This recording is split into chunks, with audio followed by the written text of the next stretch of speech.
suis un historien et philologue de formation et je me suis spécialisé en islamologie.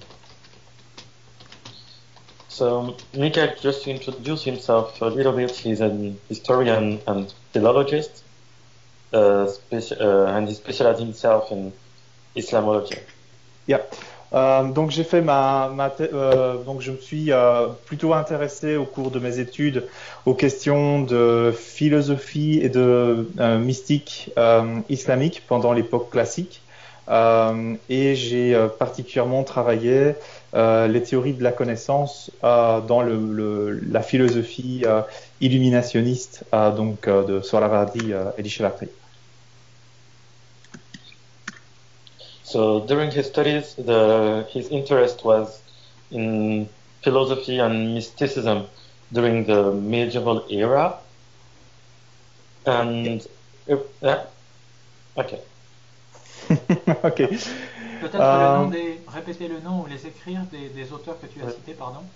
Voilà, donc j'ai travaillé en particulier sur tout d'abord les Irwan as-Safa et puis sur la philosophie de Sohrawardi el-Ishraqi. La philosophie. So in terms of text, he taught the philosophy of Irwan as-Safa and the other one, please. I didn't have Sohrawardi el-Ishraqi. So it's the illuminationist philosophy of Sohrawardi el-Ishraqi. Okay. Okay. Donc, je me suis converti à l'islam pendant cette période, donc quand j'étais dans les études universitaires. So I converted to Islam so I'm making your job as far as I can. Okay, don't worry. When I'm tired, I'll tell you. And I converted to Islam when I was studying at university. Je suis resté pendant un moment pas trop impliqué dans la communauté et à partir du tournant des années 2000, je me suis fort impliqué dans la communauté locale de ma ville et puis au niveau national en Belgique et puis au niveau européen. Et c'est là que je suis rentré aussi au sein des frères musulmans européens. So I stayed away from the communities for a while. So I was just studying Islam by myself, actually. And it's at the beginning of the century that I started to get involved in my local community in Belgium, then at the national level, and then also at the European level. And this is during the time that I get to know and I entered in the European Muslim Brotherhood, where I worked from, I think, 2003 until 2010, before taking an exit strategy, and I officially left the Brotherhood in 2012. Donc j'ai milité au sein des frères musulmans, donc plus ou moins de 2003 à 2010, où là j'ai vraiment commencé à prendre ma stratégie d'exit, et puis j'ai formellement quitté la confrérie en 2012, et je précise toujours que c'était la confrérie, enfin la branche européenne de la confrérie des frères musulmans, donc j'avais pas de lien avec le Hamas ou d'autres branches de la confrérie, même s'il m'est arrivé en voyageant au Moyen-Orient, évidemment, de rencontrer certaines branches des frères dans les Émirats, Koweït, Qatar, Arabie Saoudite, etc. And I'm always keen to precise that I had no connections. I was connected to the European branch of the Muslim Brotherhood, but I had no contact with other branches such as Hamas. Even if when I was traveling in the Middle East, like Gulf countries, Saudi Arabia, Kuwait, Qatar, I had, of course, contact with a number of people that were also part of the Muslim Brotherhood, but this was for short periods. After that, I also launched an NGO with some friends that was named Europe Empowering Belgian Muslims. So this was more about trying to connect people together and trying to as to my view, it was a step towards, I would say, reform by creating some sort of a community that would have the means, intellectual and social and economical means to be receptive to some sort of reform of Islam. Donc après, quand je suis sorti de là, j'ai créé des frères, donc j'ai créé une organisation qui s'appelait Empowering Belgian Muslims, qui était une sorte d'organisation de connexion, de développement de capital social, parce que dans ma tête, il était déjà important de préparer, on va dire, la réforme toute une réforme de l'islam éventuellement, parce que c'était déjà un sujet qui me passionnait, en préparant on va dire, un secteur des communautés au niveau social, économique, intellectuel, et ça pouvait se faire au travers du développement, notamment socio-économique. Et je suis resté là pendant 3 ans. Enfin, oui, j'étais assez actif dans cette organisation pendant 3 années, jusqu'en 2015, avant de dire bon, maintenant il faut que je passe à autre chose. L'activisme, c'est fini. Et il faut si on parle de réforme. De changer de paradigme, il y a un moment donné, il faut l'écrire. On ne peut pas se contenter de continuer à appeler au changement sans contribuer, en prenant conscience qu'en fait, ce seront nous, les gens comme nous, qui vont devoir amener les éléments d'un nouveau paradigme et pas espérer que des éléments au bout de course viennent apporter de nouvelles choses. So I stayed with that organization for about 3 years until 2015. At that point in time, I said like, okay, we keep on talking about reform, about changing paradigms and so forth, but we just cannot keep on, calling for the change of paradigm and expecting that ulama that are in a way at the end of their cycle in terms of thought would come up suddenly with something new and so forth. So we said like, hey, we have to do it ourselves. I mean, we have to start developing. Our generation has to really start developing our own paradigm, bringing new things on the market of ideas when it comes to the development of Islam in our societies. And from that period onward, I've been increasingly focusing on, intellectual work, if I can say, writing, researching, and trying to have that kind of angle into Islamic thought, if I can say. Donc depuis 2015, je me suis plus concentré sur l'écriture, la recherche, en essayant quelque part aussi de renouer avec mes premiers intérêts académiques et donc de continuer de commencer vraiment à essayer de produire un petit peu plus sérieusement, modestement, des éléments de réforme. So yes, j'espère que c'est assez, Ludovic, comme intro. Pour moi, c'est parfait. It's perfect. Thank you so much. Okay, thank you. Donc, alors je vais rentrer alors dans le vif du sujet. Alors j'ai beaucoup de matière et je sais que le temps nous est compté.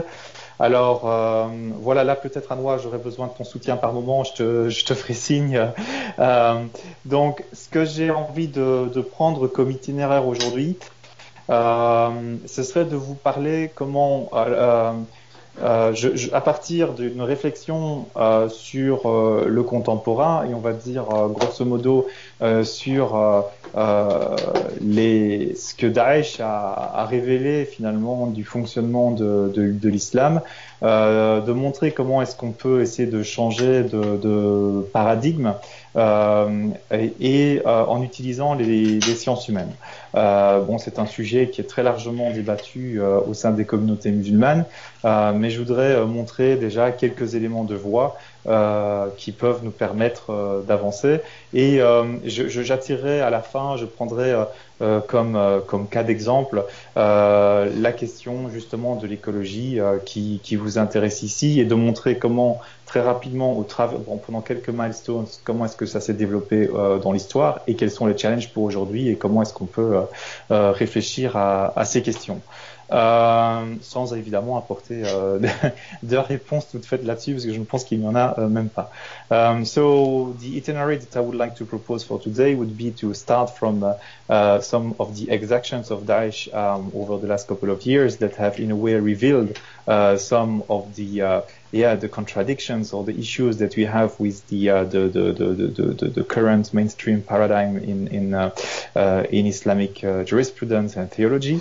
Show some of this contradiction and try to highlight how social sciences or historical critical sciences can be of help to try to rebuild some of the elements and as well and to finish hopefully by giving some elements about how to they can help us also think through the issue of ecology, environmentalism, which is a concern for many of us, I guess, and trying to look at three periods in history very broadly. So I'm not here to bring any kind of definite answer, and I don't believe that there is even any definite answer in this issue, but hopefully it would give some more concrete elements to the first part that I'm going to bring to the fore.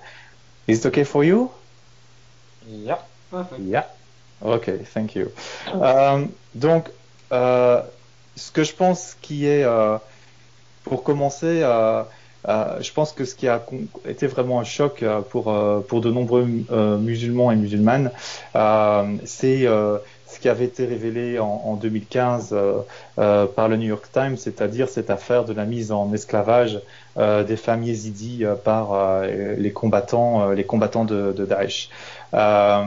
Et ce qui était très intéressant, c'était que finalement Daesh avait fourni une justification islamique à ces exactions, alors que finalement beaucoup de musulmans et de musulmanes avaient dit bon, ça ne fait absolument pas partie de l'islam, c'est pas ça l'islam, ça n'a rien à voir avec l'islam, et en fait ils avaient montré en quelque sorte en amenant une justification islamique que il y avait finalement un problème au sein de la production normative et de la pensée théologique en islam, en questionnant finalement la légitimité de cette normativité islamique et le rapport des musulmans à leur tradition. So what had been very shocking was it that in 2015 there was this New York Times article that was talking about the slavery of Yazidi women by Daesh soldiers, and there was this reaction of many Muslims saying like, well, this has nothing to do with Islam, this is not Islamic, this is totally un-Islamic, and all those kind of qualifications. But actually it was very interesting to see that Daesh's justification through its fatwa was actually extremely Islamic, indeed, and in that sense it was highlighting through that disconnect between what a growing number of Muslims were thinking and the fact that Daesh was able to articulate its ignominious practice through classical Islamic fiqh, by that sense, was kind of showing the disconnect and the fact that there was, in a way, a gap or an issue with the legitimacy of the Islamic normativity and also the relationship between Muslims and their tradition. And so that was, in a way, a very interesting highlight. And for me, it was kind of at that point that you see again that there is this kind of shifting with in the perception that was definitely interesting to look into, and also to show that the traditional ulama were completely unable to cope with that reality. Donc ce qui était intéressant pour moi, c'était de montrer ce shift qui était apparu dans les perceptions au sein des communautés, et au fait de montrer que quelque part les ulémas traditionnels étaient dans l'incapacité, en utilisant leur paradigme habituel, de pouvoir gérer cette situation et de dire en quoi est-ce que ça n'aurait éventuellement pas, cela n'aurait pas été islamique. Il y avait aussi, pour rappel, l'affaire du pilote jordanien, aussi en 2015, qui avait été brûlé vif. Et là encore, Daesh avait été capable d'amener une fatwa qui justifiait ses actions en utilisant le cœur de la normativité islamique, en utilisant notamment des avis qui relevaient de sources hanafites et shafiites, et utilisant un hadith Hassan Sahih, qui était celui qu'on appelle du traitement qui avait été réservé par le prophète aux gens de Hurayn, auquel il avait brûlé les yeux avec des tisons ardents, coupé les mains, etc. Donc c'était assez violent. Alors conditionnel, il aurait réservé ce sort. On n'est pas sûr, c'est ça que tu dis. Ah non, c'est tout à fait sûr. C'est un hadith Hassan Sahih. Ça c'est vraiment. Enfin, après, si on est dans la tradition, c'est vraiment vrai. D'accord. Après, peut-être on pourrait critiquer la tradition, mais en tout cas, en raisonnant à l'intérieur de la tradition, c'est un hadith qui est incontestable. Et donc, d'ailleurs, qui se retrouve dans la plupart des recueils de hadiths. Là, je pense tous les recueils de hadiths d'ailleurs, mais qui est évidemment pas celui qu'on trouve dans les petits bouquins qu'on distribue aux gens, évidemment, parce qu'il est évidemment très embarrassant. Il y a aussi l'exemple du compagnon Khalid ibn al-Walid, qui lui-même apparemment aurait ordonné d'immoler des apostats à l'époque. Donc ça c'était les justifications de Daesh. So I was reminding as well of the example of that Jordanian pilot fighter that had been burned alive by Daesh, and there again it was very interesting to look at the fatwa of Daesh. That was absolutely justifying its actions by quoting traditional Shafi'i and Hanafi sources, which is of course not what people would be expecting, and also quoting a hadith Hassan Sahih, so an undisputable by any mean by the mainstream ulama, about what happened with the men from the Rain tribe that for some reason had been betraying the prophet. It was during the Medinan period, and the prophet had ordered that they be cut out, their legs and hands be chopped off, and that their eyes be burned by burning iron, and also that they were also basing themselves on the fact that the Sahaba Khalid ibn Walid had himself burned alive apostates. So it was after the Prophet's death. So they were using things that were absolutely undisputable from the traditional mainstream ulama's perspective, if I can say. Alors, et sur l'affaire des esclaves yézidis, donc là, Daesh, dans ses fatwas, faisait référence aux positions de Al-Shawkani, qui est un grand juriste du 19e, donc aussi à l'école Shafi'ite, à Ibn Taymiyyah, évidemment, qui était un juriste évidemment très célèbre du 14e siècle, ou encore au juriste Ibn Abidin du 19e siècle, donc des références qui sont indiscutables pour les ulémas traditionnels. And so for the slavery of the Yazidi women, Daesh was quoting the jurist Al-Shawkani from the 19th century, as well Ibn Abidin from the same century, and Ibn Taymiyyah from the 14th century. So all references that were absolutely not couldn't be in any means contested by the mainstream ulama. And that was very interesting. That take this as a case in point, because actually, if we look now at the history of jurisprudence about slavery, most of the jurists and the theologians have had absolutely no problem at all with slavery. Not one single moral problem across history. You could even find very interesting justifications, for example, from Sararsi, so a Hanifite alim from the 11th century, that was justifying slavery on the fact that it was an institution that would allow the purification of children from the traces of kufr from their parents that could still be in them. you could, when it was about women slaves, so for them it was absolutely at that point in time and until the 19th century, they were considered as goods that and a master could of course sexually benefit from them. There was absolutely no ethical issue with that. The discussion that they were having in the fiqh book was about how many menstrual cycles do we have to respect when the master is selling his woman slave? So it was one cycle.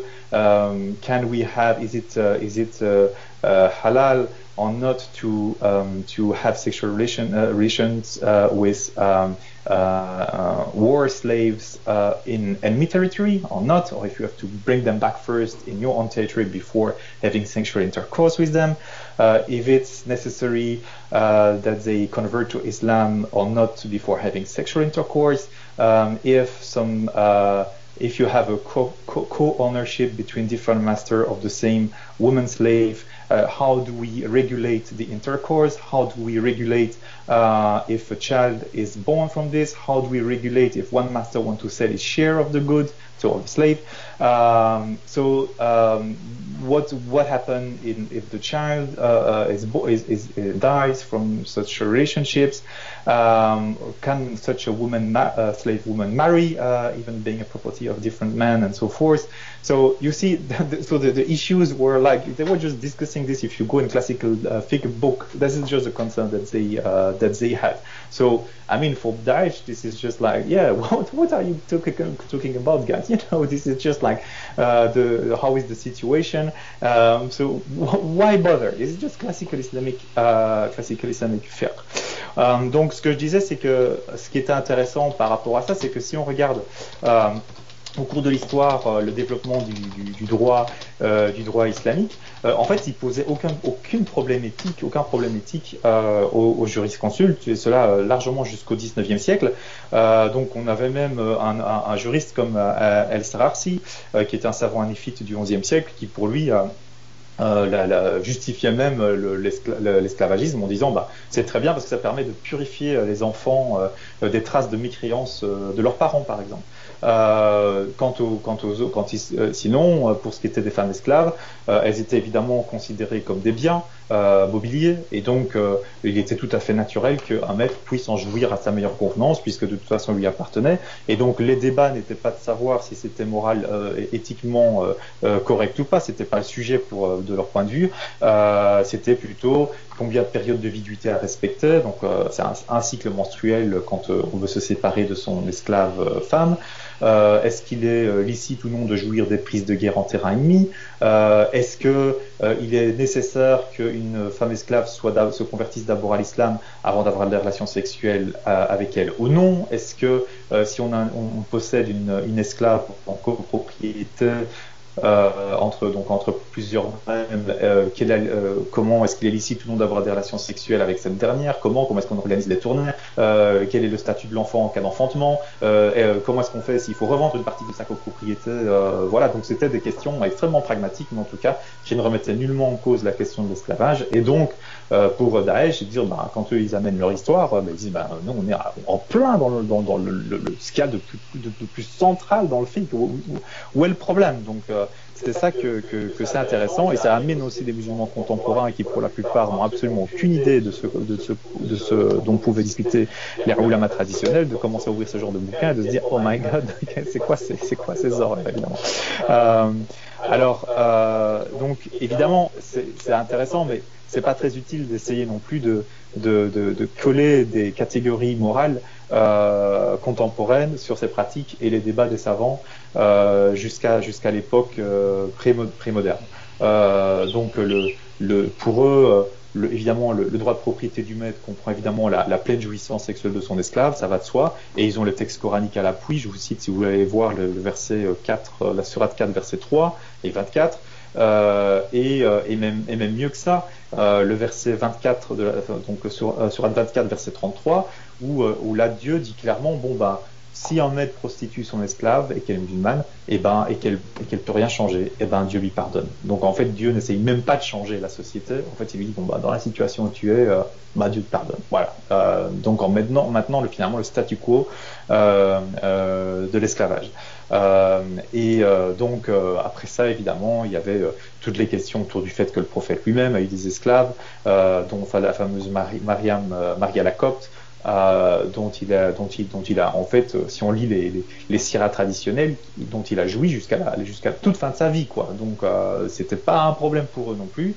Et donc sur ce sujet, par exemple, il n'y avait pas de pudeur de la part des auteurs des premiers siècles, puisque si le prophète était vraiment un homme, être un homme à l'époque, c'était la rujula, donc c'était évidemment pouvoir jouir pleinement de ses différentes épouses, de ses esclaves, et donc ça faisait partie des qualités d'un homme pleinement accompli.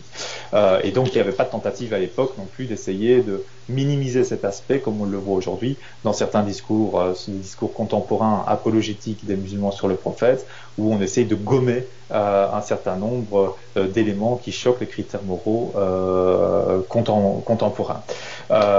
Et donc oui, notamment ceux qui veulent faire du prophète un anti-esclavagiste ou un féministe avant l'heure, il est clair que ça, ce sont des lectures qui sont tout à fait inappropriées. It's completely what is so in that situation we have also to be also very careful about not trying to import our contemporary moral categories on what happened in that period. In that period, medieval period in particular, so there was absolutely no doubt for that the right of property of a master on a slave was, of course, implicating the possibility to have sexual intercourse with him or her. Or him, and with also the support of the Quranic of the Quran. And I would refer you to the verse, the third verse of the fourth surah, against Surah 4, verse 24, if you want to have a reference, or even worse, if you want to look at the Surah 24, verse 33, then the Quran says in a way that a master should not prostitute its slave, in particular if she is Muslim, but if he does nevertheless, and so we are in the Median period, so time has passed already, and if the master nevertheless prostitutes his slave, Muslim slave, then God is the all pardoning, and so she as a slave doesn't need to worry about a future in the other world, so she will be pardoned. But what is interesting to see in that is not that much the pardon of God. Yes, that's important, but it's mostly that God cannot change the society, and is forced to accept that the situation has not changed, and that he cannot go against and impose something different from slavery. So that's the other way of using historical sciences to try to say, okay, this is what there is, the obvious side of what the text say, but is there also what the text, in a way, by not saying it, is also highlighting from the context in which the Quran was operating. And it's also very interesting to see that there is also the example of the Prophet. That is also in the Sirah, the traditional Sirah. So we know that he had that slave, Maryam the Coptic, with whom he had sexual intercourses until the very end of his life.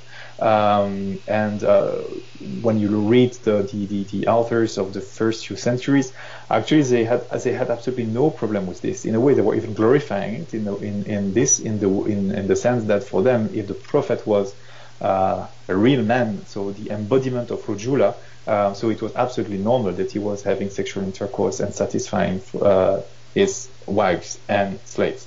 And this is also there that you see the embarrassment that is now repeated today for a number of trying to have an apologetical approach to the Prophet's life, is that they are trying to erase or tame down that kind of behaviors from the Prophet that are becoming shocking for the current ethics of the time. whereas during the number of centuries and medieval time, it was absolutely not a problem for the authors of that time to put that as part of just being a real man in a way, as they were perceiving it. But now we are finding people that are trying to transform the prophet or to read the prophet as something as an avant-gardist, anti-esclavagist and a feminist as well. And here again, as much as we don't have to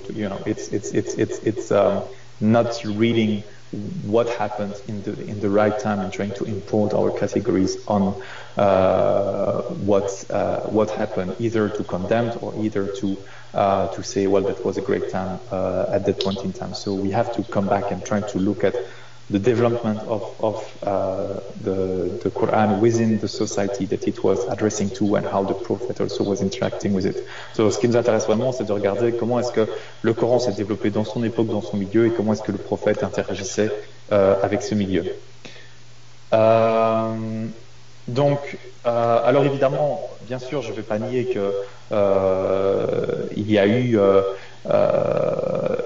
en se basant sur la tradition, qu'il y a eu tout un effort de réflexion qui a permis aussi la suppression de l'esclavagisme, notamment en travaillant sur la question des finalités de la charia. Donc bien entendu, ça a existé aussi.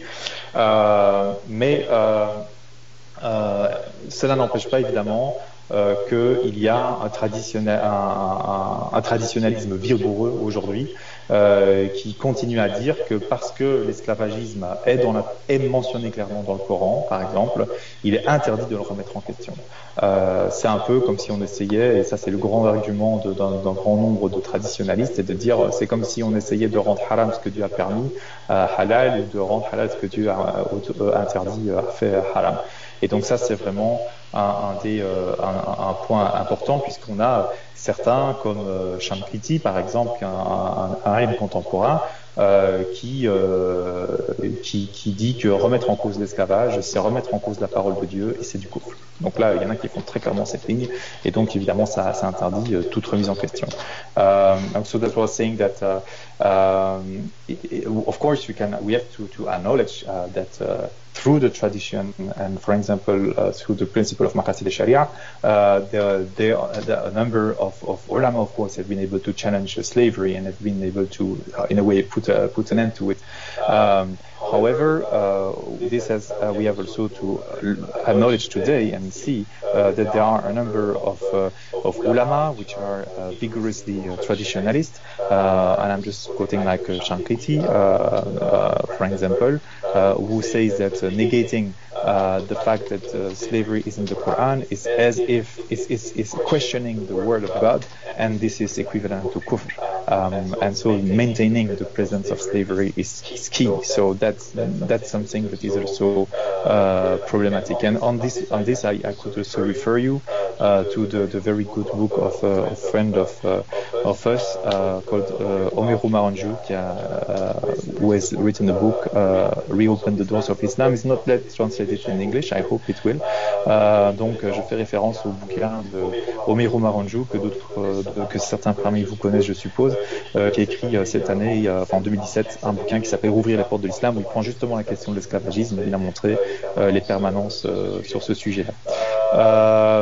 Donc, ce qui est important, donc, c'est de ces exemples finalement tragiques, ce qu'on ressort, c'est qu'en fait, voilà, Daesh s'inscrit dans une normativité islamique médiévale, bien sûr, mais qui reste finalement toujours d'actualité en quelque sorte, puisqu'elle est le fondement de la réflexion jurisprudentielle et théologique aujourd'hui la plus mainstream. Et donc, ce qui importe, c'est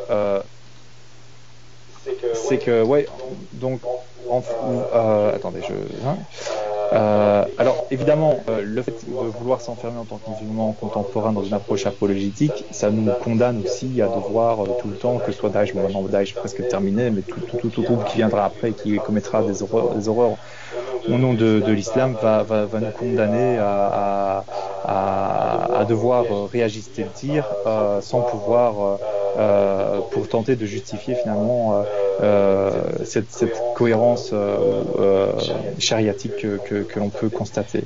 Et donc, ce que ça implique pour nous aujourd'hui, c'est que le fait de ne pas questionner, de vouloir rester dans le paradigme habituel, si je puis dire, traditionnel, donc ça nous empêche de penser notre rapport à la normativité islamique contemporaine et prémoderne, donc telle qu'elle a été élaborée par les 13 siècles de réflexion théologique et jurisprudentielle. Ça nous empêche de questionner aussi notre rapport au Coran et à la Sunna. Et ça nous empêche aussi de penser l'évolution des critères éthiques au travers de l'histoire de l'islam elle-même. Et donc, voilà, je vous ai donné quelques exemples sur la question de l'esclavagisme qui montrent qu'effectivement, sur les 14 siècles, pour aller vite, il y a eu quand même des grands shifts en matière d'éthique. Et donc, ça nous montre que ce préjugé qui nous ferait penser qu'il y a une sorte d'éthique intemporelle de l'islam, et donc qui serait complètement anhistorique finalement, évidemment problématique et nous empêche de regarder la situation et de voir ses potentialités, justement de redécouvrir ses potentialités de changement. Donc what I wanted to say was those tragical examples have shown in a way that Daesh is being its action in the very frame of Islamic traditional Islamic normativity. It's of course a medieval normativity, but still it remains in a way valid as it's foundational to most of the approaches that we are seeing today in mainstream Islam.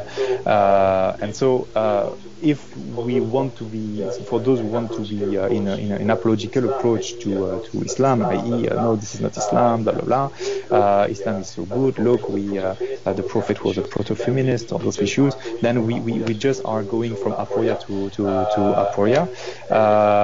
Every time that you will try to defend Islam, saying that Islam is not this or it's not that, then you will always find a new fatwa either from Daesh or from other quixotic group to dismantle your line of defense, because they would prove that actually they are articulating their action in a very using arguments that stem from the heart, the core of the Sharia. And the further consequences to that, first, it prevents us as Muslims to think first relationship to normativity and to theology, and how it has been elaborated throughout 13th century of work by ulama from all sides. It prevents us to think our relationship to Quran and to Sunnah, and also it prevents us to see and to capture the evolution of ethics of Muslims across history. And I showed that on slavery, for example, there has been a massive shift in terms of how we do perceive the ethics of this issue. So this challenge, of course, that prejudice that in a way there would be some sort of absolute unhistorical ethics of Islam that have been there from day one until today, and that's absolutely not true. I mean, if you look at history, how it has been developed, of course there have been always changes and adjustments across history, and this is what we have to rediscover.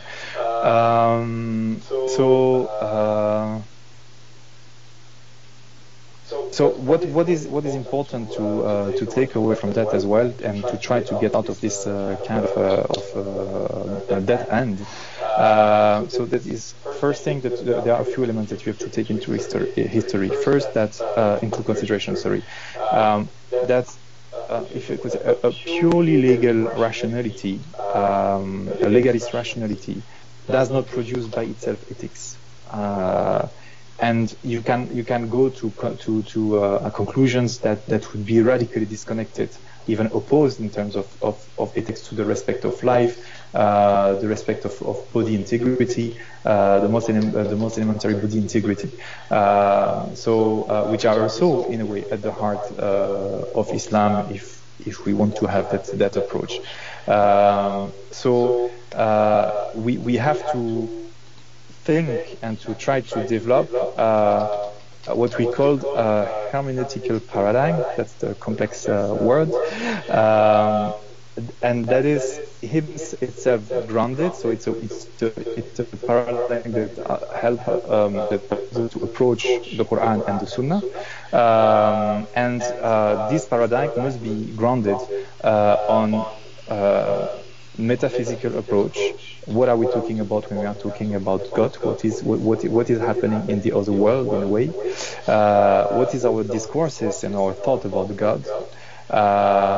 I mean, with the legislator, Sharia, if you want that, what can be the potential ends or goals of his action? And of course, this needs to be grounded in our contemporary reality. It's very interesting to read that the most important scholars, classical times, they were all writing their aqidah, their dogma. So in a way, before even getting into writing their own reflection on fiqh, whatever, they were just having first a conversation or a declaration about in which kind of God they do believe. Because it's depending in which God you believe, that of course you will have a different approach towards the Quran and potentially towards the Sunnah. So what we see, for example, the kind of God in which Daesh and people from that kind of movements or galaxy in a way are demonstrating in a way, it's a paradigm grounded on a God of how do you say colère. Comment est-ce qu'on dit colère? Anger. Yeah, anger. Yes, a god of anger, a god of vengeance. Comment est-ce qu'on dit encore? Oula. Revenge, a god of revenge, of a god who is not pardoning, a god without misery for all the issues of the human being and all his difficulty, a god who has no will to who has no willingness to raise the level of awareness of human beings. It's a god that doesn't pardon anything. But what we have to understand is that this paradigm that Daesh is using actually is not a fatality, and it's not the end of history. I mean, it's not the end of things. We can, in history already, we have done differently, and we have all the Sufi tradition, for example, that has demonstrated as well that if you have a god of misery, a god of pardon, a god of grace, you definitely are going to have different results when you are looking into the text, and of course, and that also that paradigm of Daesh is very also specific to its own context, in which it was generated of a state that is going into disappearing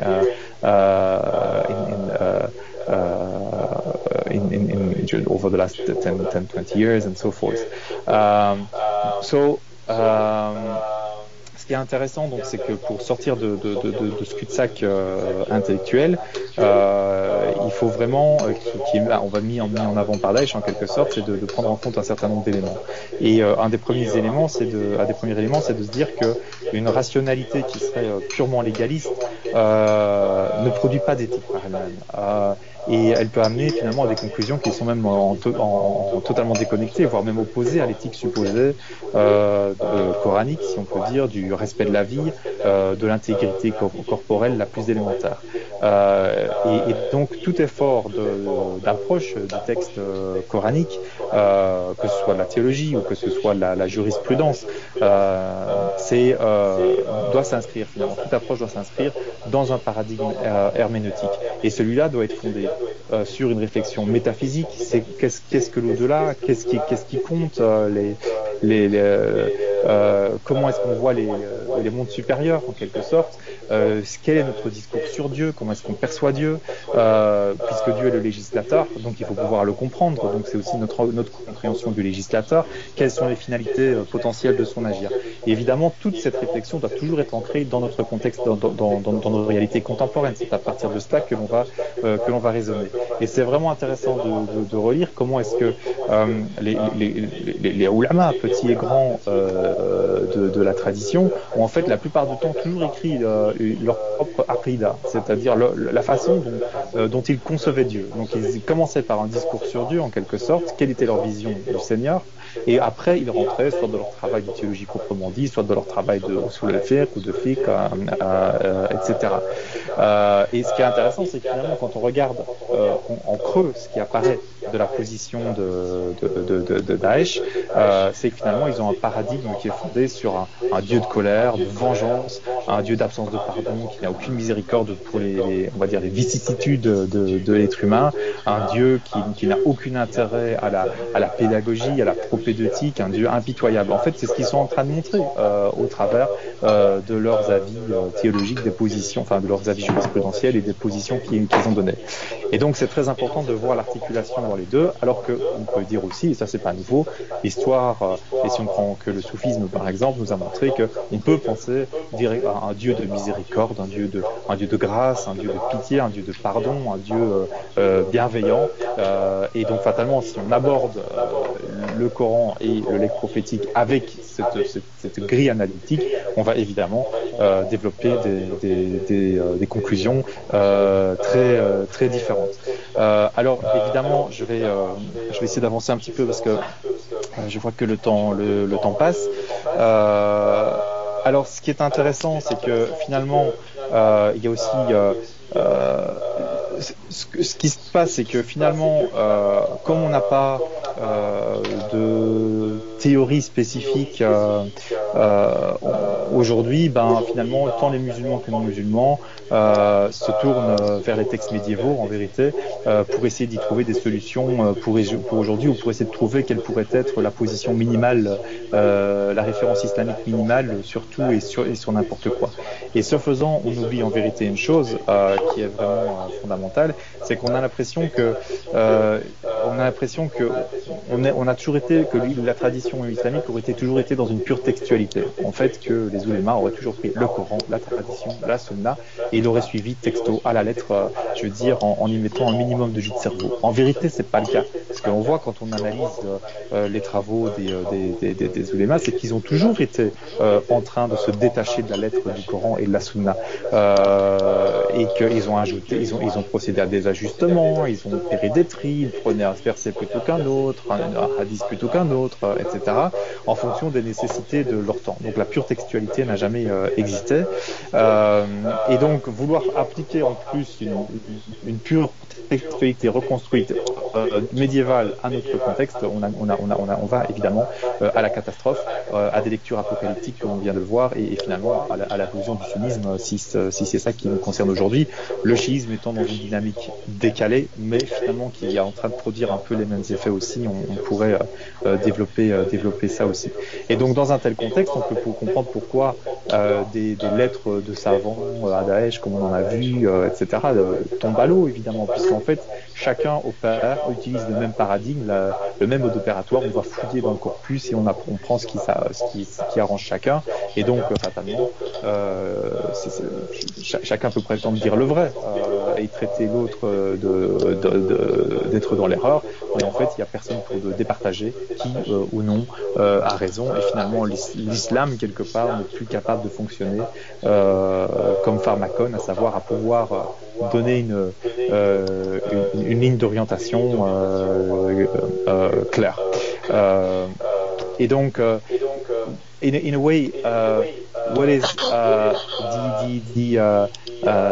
the absence finally of an Islamic theory on, we could say, on law, on democracy, and so forth. Muslims and non-Muslims alike are just like turning back to a medieval text to try to find what would be the minimum. The minimal Islamic position on, about any subject, and doing that, by doing so, as they also forget that Sunnism, as far as it is concerned, has never functioned on what we could call pure textuality, i.e., the imams have always been adjusting to their situation. I mean, like choosing in the Quran which verse they are going to use, and same in the Sunnah, and therefore adjusting all the time the corpus to fit their needs and the needs of their time. And therefore, if we try then to use the medieval sources and to apply them as a pure textuality to our own context, that of course we are just going to hit the wall. And therefore, it also demonstrates why like the letters like we had to al-Baghdadi of a number of ulama are completely useless in that sense, because actually on both sides they are just you operating the same way. So you go into the tradition, into the Quran, the Sunnah, and then you pick and choose what suits your best interest. And actually there is no one that is able to say, okay, that's the correct way. And everyone can say, oh, I'm the one telling the truth and you are the liar, and there is a zero-sum game actually. So we have to kind of find a way to get out of that. So trying to move a little bit, what I think will be interesting is really to try to use social historical sciences to try to understand how the Quran actually has been evolving within its own context. What was its relationship with the context and with the very society in which it was being addressed to. That's often something that we often tend to forget, is that having in mind this view that before the Quran, before the message to the Prophet, this was Jahiliyyah, and then comes the light of Islam, and then we move from Jahiliyyah to something different from the time of the Prophet, and then thinking that the society has completely changed. Well, actually, that is not true. In a way, all the processes of revelation of the Quran was also part of the time of the Jahiliyyah in that sense. So the society that the Prophet was talking to was the society of Jahiliyyah, with its own codes. It was a tribal society, like people living in very harsh conditions of the desert, with the fear of people living in the desert, with their imaginary the difficulties of what was important for them was being it was the survival of the tribe or the clan or the family. It was important to stay together, to avoid the dislocation in that sense. So this was part of the highest fears that they could have. It was a dislocation of the group, and you see that when the Quran is talking about the punishment, for example, in this world, it's about when God is, for example, is dislocating human groups and so leaving people alone and with no chance of survival. So I could take many examples that demonstrate that actually that society was not a renewed society, and what also the example I gave about slavery in the Quran shows that actually there was what we call an anthropological wall that the Quran could not break through, and that was the way the society was working at the time. So basically what we can kind of deduct, and I'm going fast on that one, is that the Quran has been trying to bring some improvement, but within the margin in that sense, but not being able really to shift the heart of the society, the mainstream of the society of its time. And you can say it's very normal. It takes a long time to be able to change the heart of a society, the way people have been living, their culture, even the subculture. All of these are things that take ages to be able to change. And if that's true today, that was also true in what is also very interesting is that je vais juste traduire ce passage avant de partir trop loin.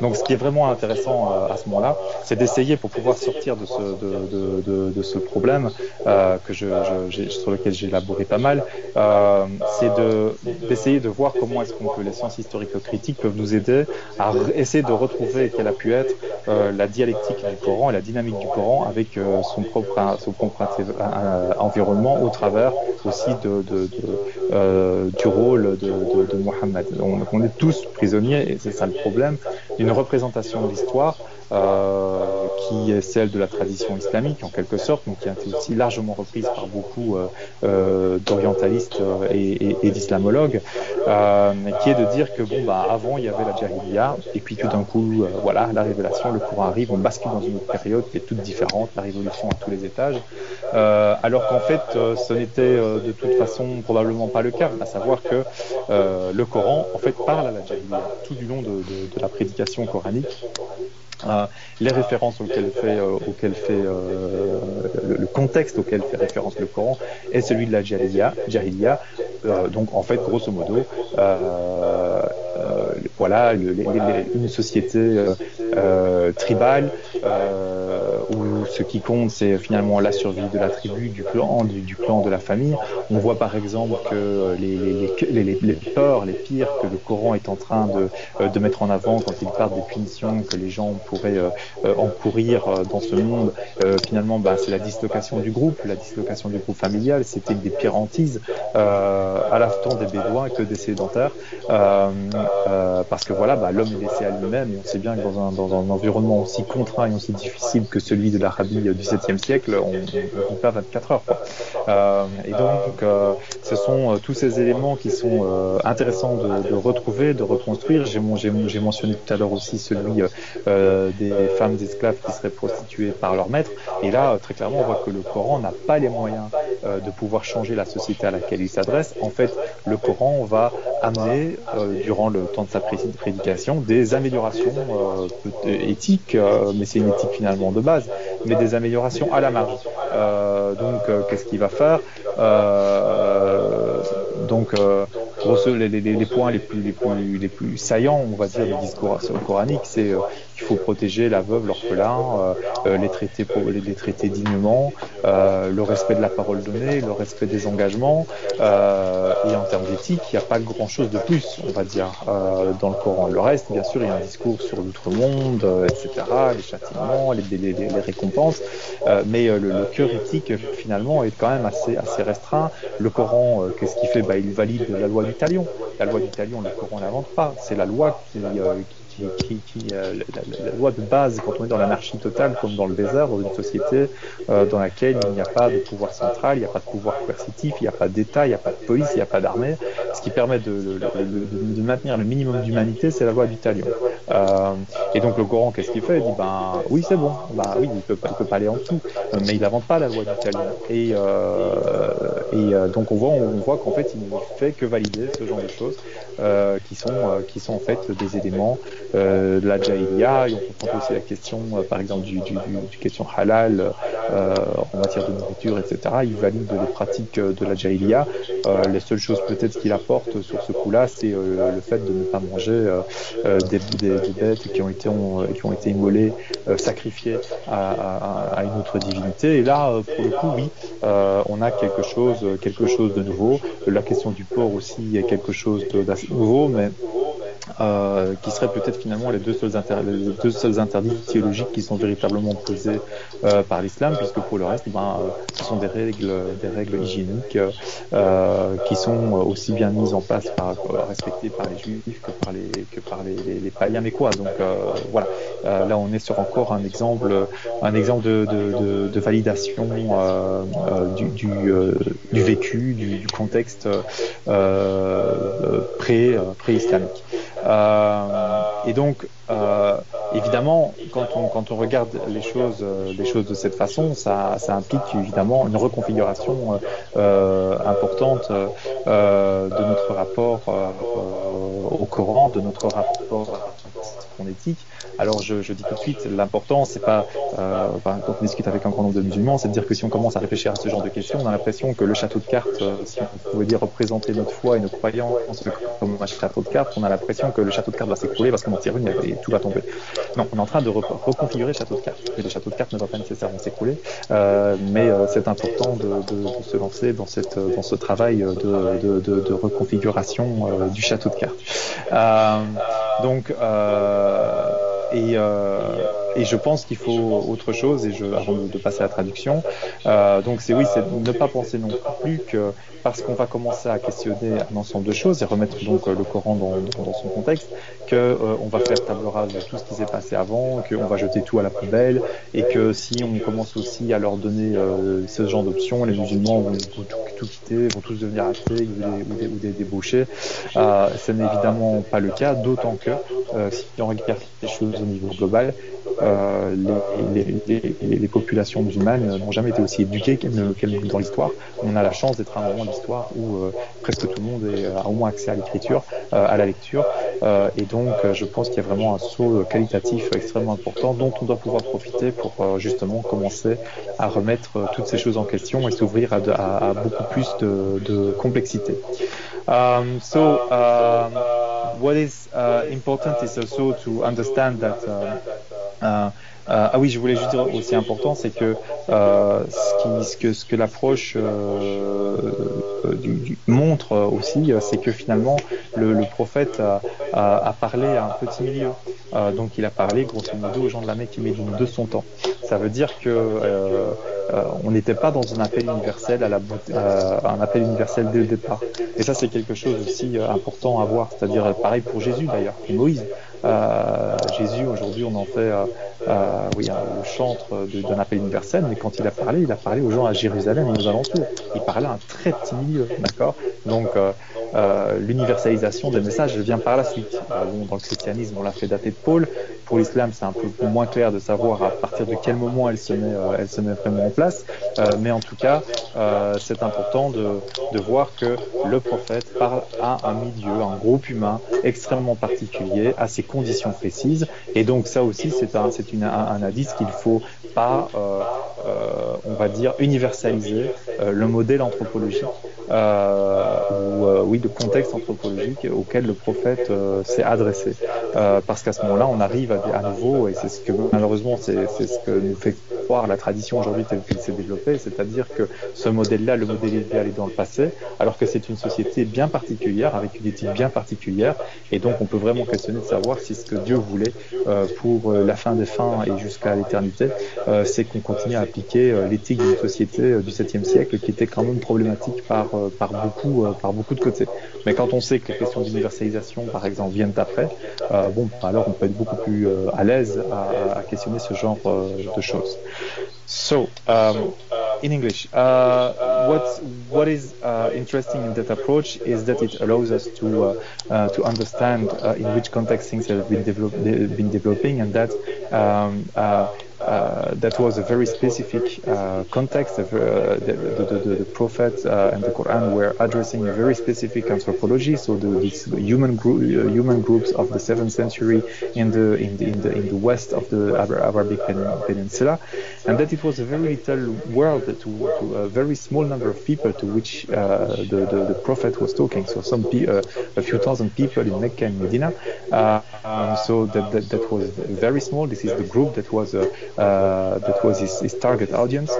So we can definitely say that it was not from the start a universal call to mankind at that point in time and until the end of time. So that's definitely not the case. And the same can be said from Jesus. I mean, Jesus was also addressing a very small number of people in Jerusalem at his time and around Jerusalem. So so the beginning of his discourse was not universal. It was addressed to a very small number of people. So with Christianity, we can more or less see where the shift has been, and it was Paul that kind of started to generate the universal dimension of Christianism, of Christianity, so getting beyond the small world of Jesus and to which Jesus had been talking. But for Islam, that's a bit more complex to identify at what time it became more universal. So after the Umayyad and maybe the Abbasid period or something like that, so it's more than 100 years after the Prophet's death.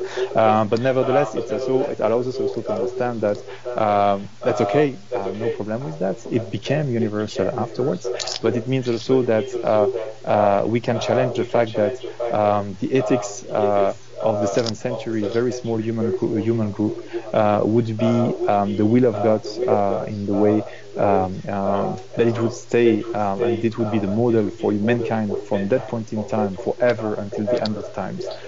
So this is definitely something that then, when we look at this, we can also challenge from that perspective. And when you look at the core ethics of the Quran, that's actually very small in that sense. So of course there is a lot of conversation about the hereafter, the punishment in the other world, or the benefits that you are going to get in paradise. But actually the core of the ethics is about like protecting the widow, protecting the orphans, treating them with dignity, to respect the word that you've been giving, to respect your commitment, and be in alliance with God. And so that's a very, very small basis if you look carefully into that.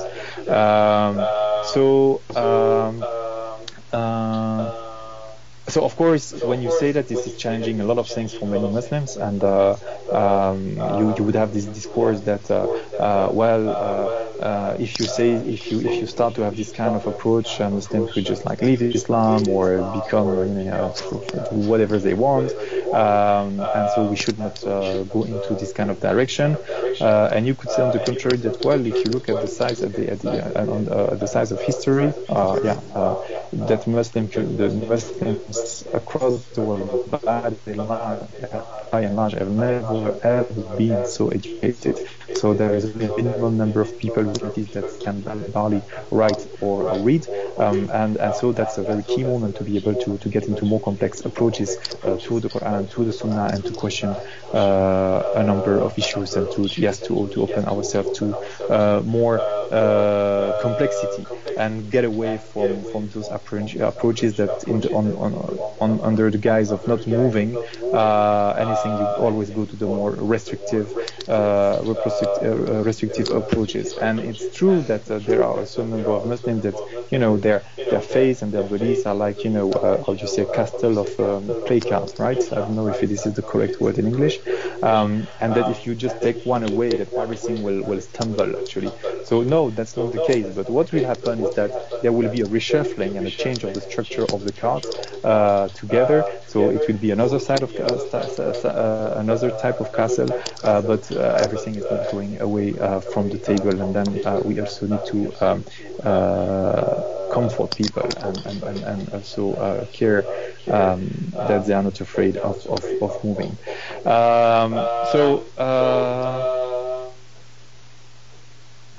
Until when do we have Ludwig? 9h30.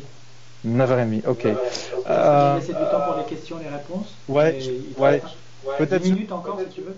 Okay, then maybe quickly on ecology, and then I can use your questions to develop things that I have not brought to the fore.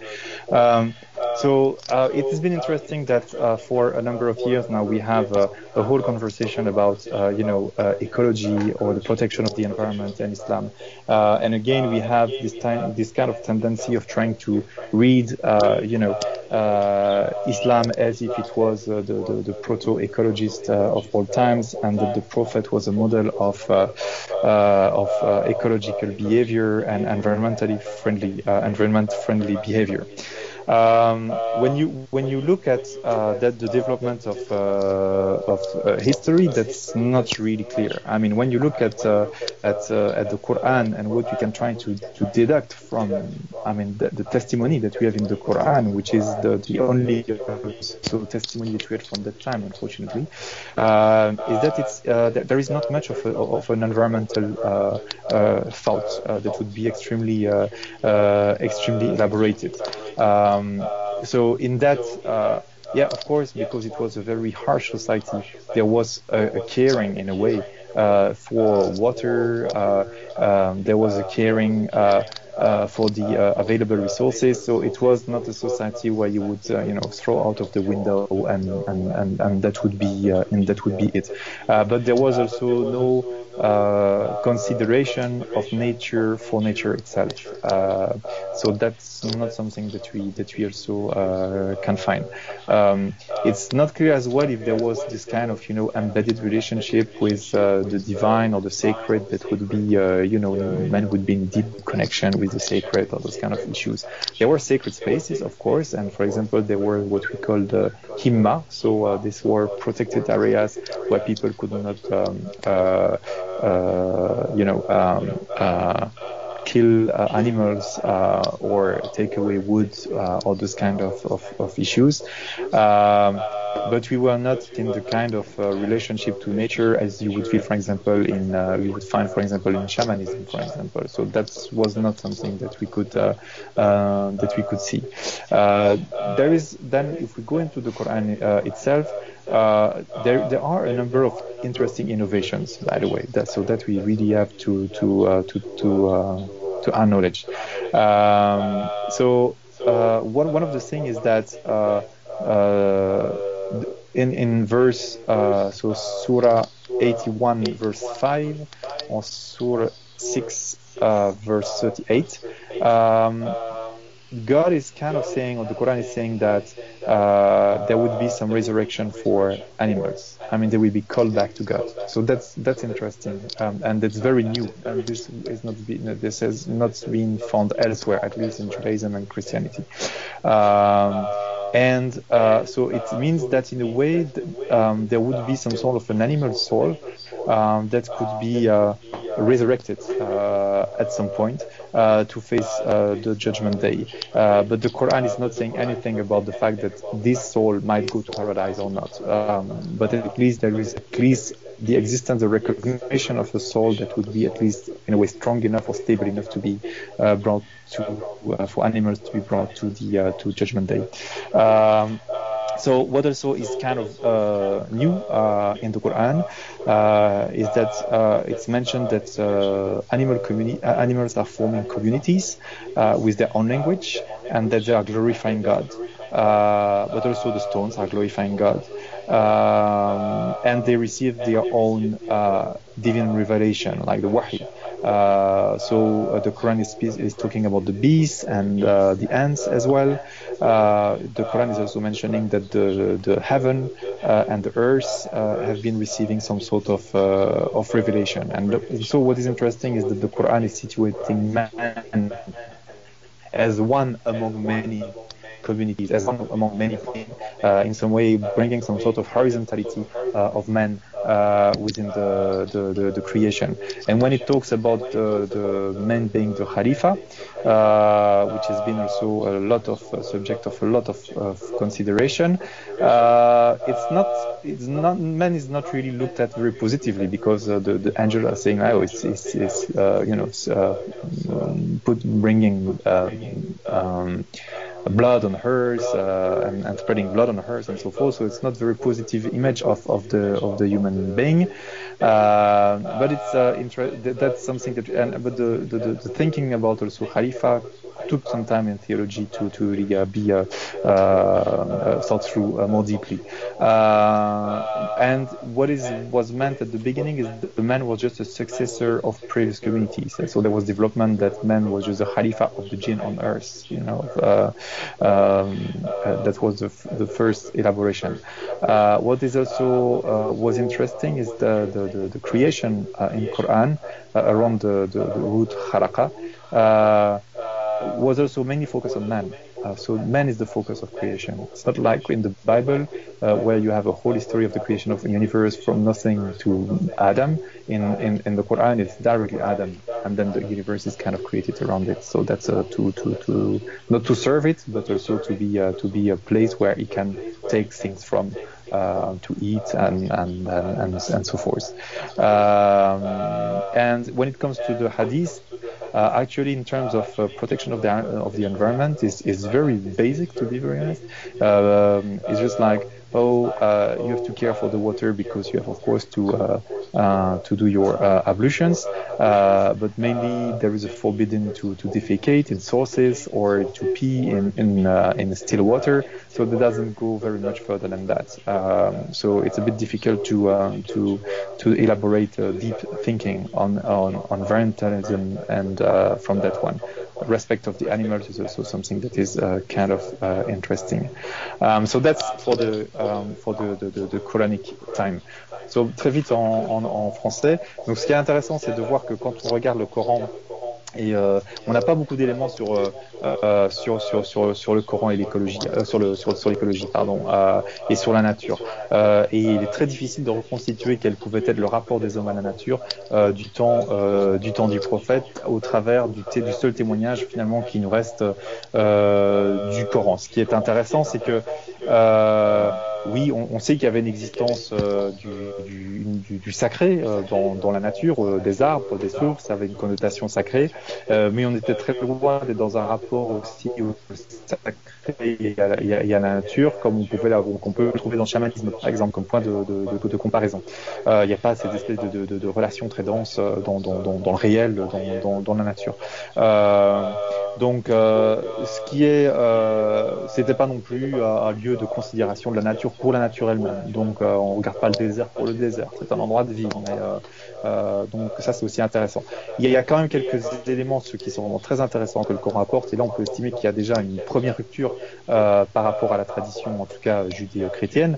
En tout cas, c'est que le Coran introduit au verset 81:5 et 6:38 l'idée que les animaux ont quelque part une âme et qu'ils pourront être appelés à Dieu au jour du jugement et qu'ils paraîtront devant Dieu au jour du jugement. Donc ça, c'est quelque chose de nouveau. C'est qu'il y a une âme qui est censée être suffisamment stable pour pouvoir être appelée au jour du jugement, même si Dieu ne dit rien quant à la possibilité des animaux de rejoindre le paradis ou éventuellement l'enfer après le jugement. L'autre élément que le Coran apporte au verset 6:38 également, c'est que cette idée que les animaux forment des communautés douées de langage, dédiées à la glorification de Dieu, d'ailleurs comme les êtres inanimés, et qui sont l'objet de révélations spécifiques, et on parle wahi, donc comme ce que reçoivent les prophètes, et on parle en particulier des abeilles, des fourmis dans le Coran, et Dieu mentionne aussi que les cieux, en l'occurrence, et la terre reçoivent des révélations. Et donc ce qui est intéressant, c'est que le Coran place un petit peu l'homme de manière assez horizontale dans l'univers et dans l'univers matériel, si on peut dire. Et ça, c'est quelque chose qui est assez nouveau. Aussi, ce qui est intéressant, alors tout ce qui est intéressant sur le sujet de l'homme en tant que calife sur terre, au début, ça a été vraiment compris comme le successeur et plutôt l'homme comme successeur des djinns, qui était la communauté précédente qui aurait régné sur la terre en quelque sorte, qu'en fait le verset où l'homme est institué comme calife, en l'occurrence, est assez dépréciatif en vérité pour l'espèce humaine qui répand la corruption et fait couler le sang, etc. C'était pas vraiment sympa. Ce qui est intéressant de voir aussi, c'est que dans le processus de création, Khalaqa, qui revient, une racine qui revient 261 fois dans le Coran, en fait, c'est l'homme toujours qui est au centre. Donc on n'a pas un récit de la création comme dans la Bible où on parle de rien et on arrive à Adam. Directement, l'homme est créé, et puis l'univers est créé autour de lui en quelque sorte. C'est-à-dire que l'univers est là pour lui donner, c'est pas un asservissement, mais c'est une conception un peu utilitariste où finalement l'univers est là pour que l'homme puisse se nourrir, avoir des bêtes pour voyager, etc. Quant au hadith, c'est extrêmement basique. Il y a quasi rien. Il y a bien sûr des trucs sur la protection des animaux. Il faut respecter le chat, le chien, le cheval, ce genre de choses. Et puis l'eau aussi, quelques hadiths sur l'eau, pour les ablutions notamment, et puis surtout il ne faut pas déféquer dedans, il ne faut pas pisser dans l'eau stagnante, tout ce genre de choses. Donc ça reste quand même très limité, et on parle aussi, bien sûr, ça date déjà d'avant l'islam pour le coup, qu'il y avait des zones qu'on appelle les himma, en quelque sorte des zones protégées, dans lesquelles on ne pouvait pas chasser, on ne pouvait pas tuer d'animaux, on ne pouvait pas abattre des arbres, et donc il y a ces éléments de protection de la nature sur des zones bien particulières qui sont liées au sacré, mais à nouveau, donc, on a difficile d'apercevoir au travers du Coran quel était vraiment le lien de l'homme avec ce sacré, et ce sacré était-il la nature en tant que tel. Ça, c'est évidemment très questionnable. On voit que alors, ce qui est intéressant, je pourrais donner des exemples durant l'échange, c'est qu'à partir du Moyen Âge, la période médiévale, on va sortir finalement de cette première horizontalité qu'on trouve dans le Coran, et on va commencer à instituer l'homme au-dessus des animaux en quelque sorte, et donc à avoir aussi un rapport beaucoup plus utilitariste à l'utilisation vis-à-vis de la nature et de l'environnement. Même si bien sûr il y aura un grand respect des animaux qui sera constaté même très longtemps et qui frappera beaucoup les voyageurs européens au XVIIe, XVIIIe, même 19e siècle, de ce point de vue-là. So during the medieval time, what was interesting is that the theologians will kind of extract man from the kind of horizontality that he had with nature in the Quran and making him some sort of a superior being in a way, and engaging in a more utilitarian relationship with nature and with the environment.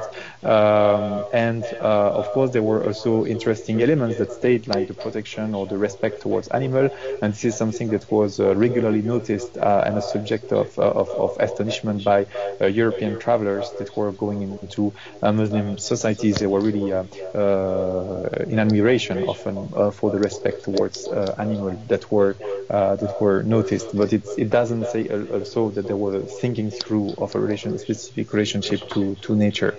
Je vais proposer bien vite deux points que je trouve extrêmement intéressants sur ce sujet-là. C'est que, alors d'une part, à l'époque contemporaine, on a vraiment la théorisation du khalifa, de l'homme, de ce vicariat, comme on va dire, cette espèce de jardinier bienfaisant, etc. Mais donc il y a une approche extrêmement anthropocentrée dans le rapport à la nature et à l'environnement, finalement. Donc c'est l'homme qui a cet amana et qui doit gérer tout, et la nature n'est finalement qu'un grand jardin mis à sa disposition. On a d'autres tentatives, donc ça c'est un premier aspect. Un autre aspect, c'est celui qui a été développé par des gens comme Sayed Hossein Nasr, que certains d'entre vous connaissent, et qui, par exemple, utilise le Wahdatul Wujud, donc la théorie de l'unicité de l'acte d'être, qui avait été mise sur pied, développée par Ibn Arabi au XIIIe siècle, le grand soufi andalou, pour essayer de dire que, parce qu'il y a une sorte de continuum entre le plus petit atome de l'univers et Dieu, en matière d'acte d'être, ça doit encourager l'homme à être vraiment prendre soin de l'environnement. Ça devient un impératif éthique. Mais lui, il constate toujours, tu restes enfermé dans cette idée du khalifa, que l'homme est finalement cette interface entre les deux mondes, entre les différents mondes et entre les différents niveaux d'acte d'être. Et donc, à nouveau, l'homme est une sorte de canal comme il dit, l'homme est le canal de la grâce divine envers la nature, ce qui reste finalement dans une vision assez anthropocentrée. Et je voudrais terminer pour montrer un autre exemple intéressant. C'est une chercheuse contemporaine, une théologienne contemporaine qui s'appelle Sarah Tlili. Et elle, en essayant de relire un petit peu le Coran, donc à partir voilà, avec un regard un peu nouveau, elle voit qu'en fait, elle remet donc l'homme au niveau d'un concert beaucoup plus large de la création, parce qu'en fait, elle dit, finalement, si on regarde la terre, par exemple, pour être convoqué au jour du jugement dernier, pour témoigner contre l'homme des actions qu'il aura fait.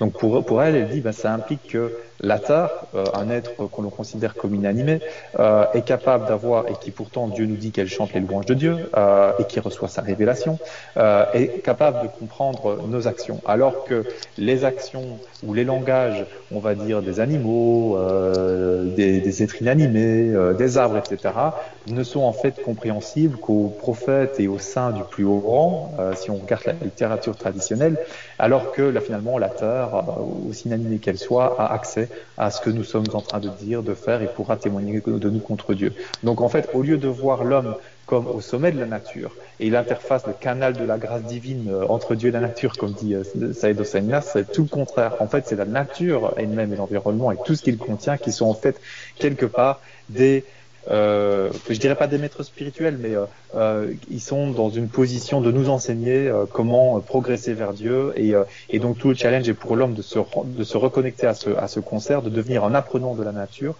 pour pouvoir cheminer vers Dieu. Donc ça, c'est une approche qui est assez intéressante. Après, voilà, on constate que dans le monde, on développe aussi toutes sorte d'approche à partir de problèmes très concrets, gestion de l'eau, gestion du territoire, etc., ou qui amène les oulémas de manière très pratique, souvent essayer de reconstituer une réflexion sur l'écologie et sur la protection de l'environnement.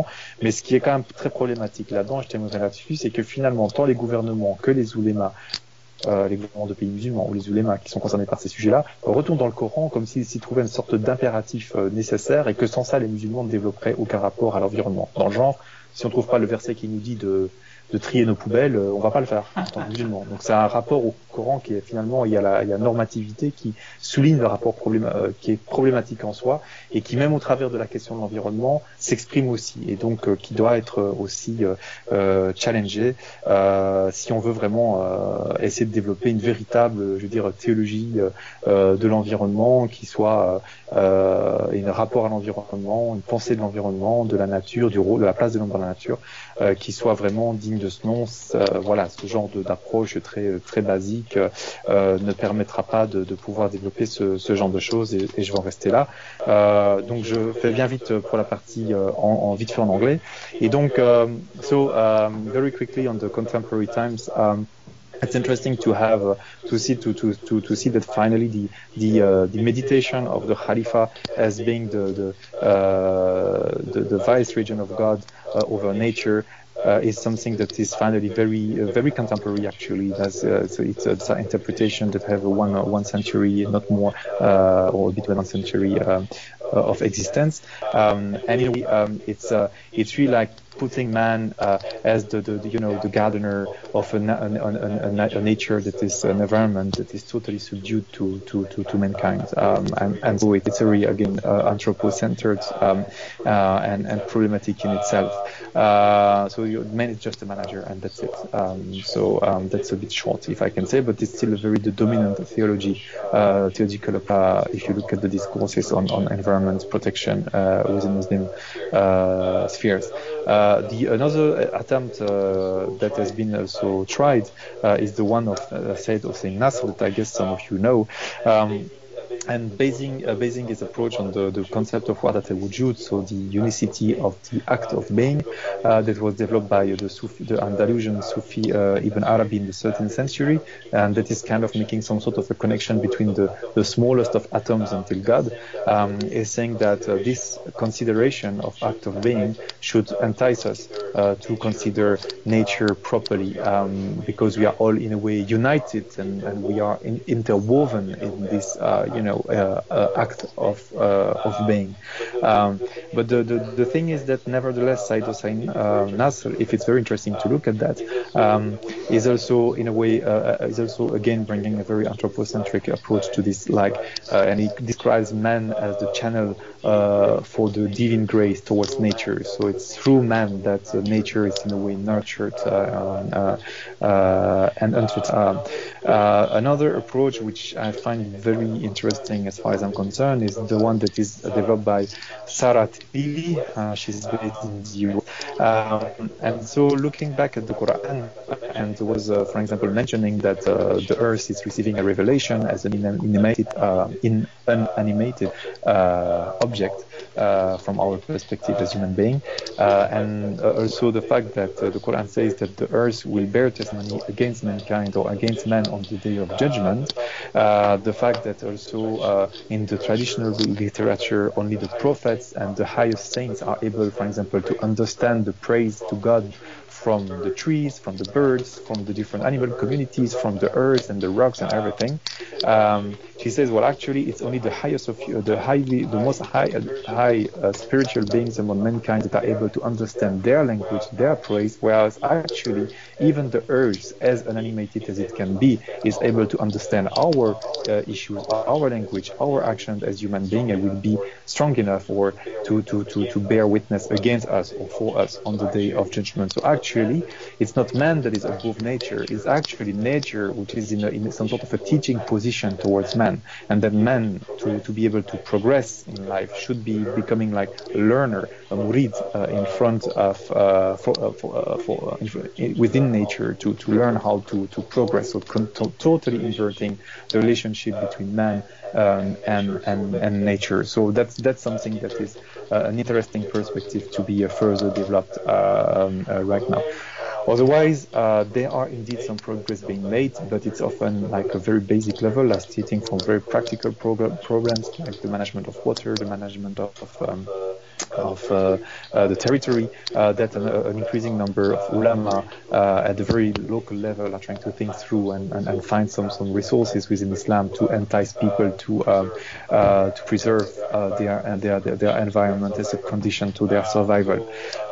So I could give a few more examples in questions and answers, but what is nevertheless for me extremely problematic in a number of initiatives that we see over the last few years from government in Islamic countries or from Muslim intellectuals trying to also imams trying to entice a Muslim to protect the environment, is that they're always trying to go back to the Quran or to the Hadith and try to find a verse that would be, like, okay, because you have this verse, this normative approach, then you have to do, like, when you have to, to sort your dustbin, if you don't find any kind of Quranic verse that would tell you so, as a Muslim, I don't care, and this relationship to the Quran, again, to the normativity of the Quran is extremely problematic, whereas we see that, again, across history, we've seen interesting development also in the area of the relationship of man to nature, to the environment, the way it's been considering it,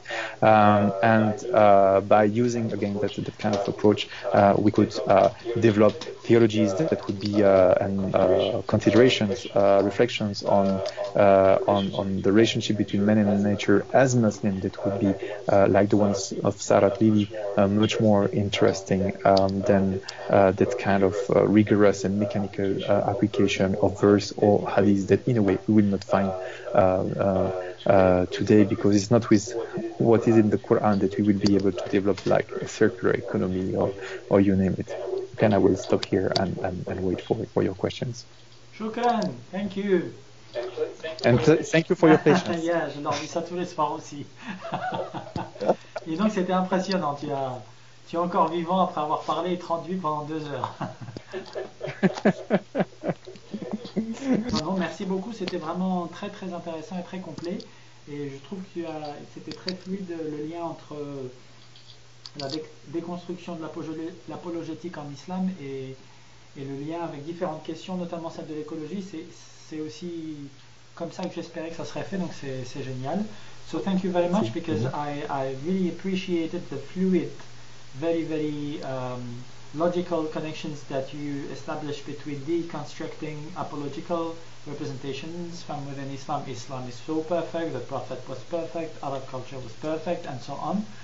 And the way that you also establish links between that and different subjects, like the one that we were wanting to talk about at the end of the presentation, I mean ecology. And I will let other people intervene, but I have one question for you before we start question and answers. We talk a lot in queer Muslim networks about pinkwashing, like using LGBT rights in Europe to say that Europe is so great, so Europe can go and be imperialist and colonize and civilize Afghanistan and Middle East or North African or African countries, whatever. So LGBT rights or fight for LGBT rights is also used sometimes, not only in Europe, to justify imperialism and violence and colonization. But it's also used there, in Israel, Palestine, or in Algeria, that I know much better. They also use those queer alternative identities to say, you see, this is not our culture, so we told you we have to be pan-Arabist and Islamist and whatever, otherwise we'll be invaded by homosexuals who will convert us to homosexuality by force and whatever. This is about pinkwashing. But I have seen lately that many so-called Islamist organizations are also dealing with that issue of ecology in a very, very conservative way. Like, Islam is so perfect, you see, the Quran is telling us that we are part of nature, we have to protect nature. We told you, we've been telling you for 1,400 years, and so on. So this is like a way for them not to talk too much about reform from a social point of view, political point of view, but to talk about reform the way they can talk about it without changing the dogma.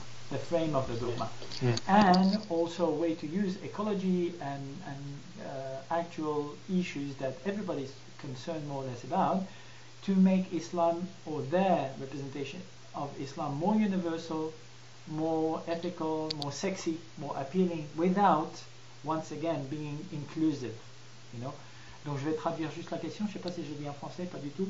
Dans les milieux queer, LGBT, on parle beaucoup d'homonationalisme, de pinkwashing, donc d'utiliser les causes gays, lesbiennes, trans, dans les causes roses, les identités roses, pink, pour washing, pour laver le fascisme, l'impérialisme, la colonisation. Donc on dit beaucoup, oui, ça existe, l'utilisation des luttes LGBT à des fins politiques, on dit que c'est tellement bien en Europe, que l'Europe a le droit d'aller coloniser d'autres pays, parce que c'est des barbares en Afghanistan, au Moyen-Orient, en Afrique, etc. Donc à bas le pinkwashing, il ne faut pas utiliser les luttes LGBT à des fins nationalistes, impérialistes, d'accord. Le fait est que ça existe aussi au Moyen-Orient, avec des gens qui vous disent « Ah ben vous voyez, regardez tout ce qui se passe en Occident, vous devez être des islamistes comme nous, on vous l'avait dit, sinon ils vont faire la gay pride chez nous, ils vont nous convertir de force à l'homosexualité, ils vont corrompre notre jeunesse. » Donc ce pinkwashing, pour moi, cet homonationalisme existe aussi de l'autre côté de la Méditerranée. Ce qu'on voit, enfin, ce que moi je vois, alors je demande à Michael justement ce qu'il en pense, c'est qu'il y a aussi un greenwashing, donc utiliser le vert, tout ce qui est écologique, pour faire paraître plus sexy, plus attractif l'islamisme, ce qu'on appelle l'islamisme. Donc vous avez des associations, des organisations très islamisantes qui vont parler de réformes simplement sur ces questions écologiques, par exemple, en disant « Ah ben vous voyez, on vous l'avait dit, c'est dit dans le Coran depuis 1400 ans, l'islam c'est parfait, c'est magnifique, donc il faut être musulman comme nous, parce que l'islam est la solution, et il y a de l'écologie en islam, donc même des causes universelles, en tout cas qui concernent l'humanité, alors très actuelle, très contemporaine, sont aussi contenues du début à la fin, on a toutes les réponses en islam. Donc en fait, ça leur permet, de mon point de vue, d'après ce que je vois, de dire, bon voilà, il n'y a pas grand-chose finalement, hein, mais de prendre les quelques versets, les quelques traditions qui ont plus ou moins attrait à la question de l'écologie, du respect de la nature, en disant, bah voyez, nous aussi on parle de réforme. Donc ça leur évite de parler de réforme sur le fond, réforme sociétale et politique, mais ça leur permet de parler de réforme sans avoir à revoir de fond en comble leurs dogmes islamisants, fascisants, virilistes, nationalistes, etc. Et sans avoir à traiter les questions sociales de fond. Donc je ne sais pas ce que tu en penses.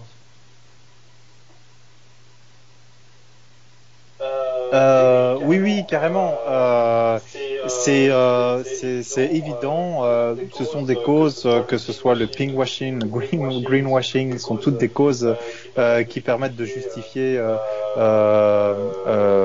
enfin qui sont récupérées. Je dis pas que c'est les causes elles-mêmes, mais elles sont récupérées évidemment pour justifier soit le status quo ou des formes d'impérialisme ou de domination d'une façon comme d'une autre. Ça, je pense que de toute façon, c'est le destin de n'importe quelle cause d'être récupérée par, on va dire, les tenants dans ce système pour essayer de s'en sortir. Il faut tout changer pour que rien ne change, en quelque sorte, hein, si je peux reprendre cette phrase.